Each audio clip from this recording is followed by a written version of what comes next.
రేయ్ ఆగు, కళ్ళు తెరిచి చూడు. సంఖ్యల వెనుక దాగి ఉన్న అసలు నిజాన్ని నువ్వు గమనించట్లేదు. నీ కళ్ల ముందే దేశం మారిపోతోంది. అందరికీ నమస్కారం. నేనే మీ భారత ఆర్థిక వ్యవస్థని. జీడీపీ, ఇన్ఫ్లేషన్, బడ్జెట్ ఇలాంటి పెద్ద పదాలు చూసి కొంచెం కంగారు పడుతుంటారు కదా. కానీ ఈసారి నేను కేవలం చదువుకునే పుస్తకంలా కాదు, ఒక స్నేహితుడిలా మీతో మాట్లాడాలనుకుంటున్నాను.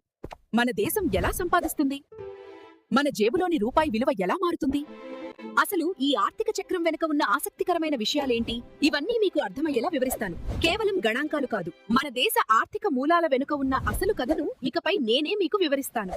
త్వరలోనే కలుద్దాం. ఈ వీడియో మీకు నచ్చినట్లయితే లైక్ చేసి ఫ్రెండ్స్ అండ్ ఫ్యామిలీకి షేర్ చేసి మీ అభిప్రాయాన్ని కామెంట్లో తెలపండి. మీ అందరి సపోర్ట్ మాకు ఎంతో అవసరం. మరిన్ని వీడియోల కోసం మా యూట్యూబ్ ఛానల్ని సబ్స్క్రైబ్ చేయండి. అలాగే ఇన్స్టాగ్రామ్ మరియు ఫేస్బుక్ పేజీలను ఫాలో అవ్వండి. వస్తా మరి, మళ్ళీ కలుద్దాం.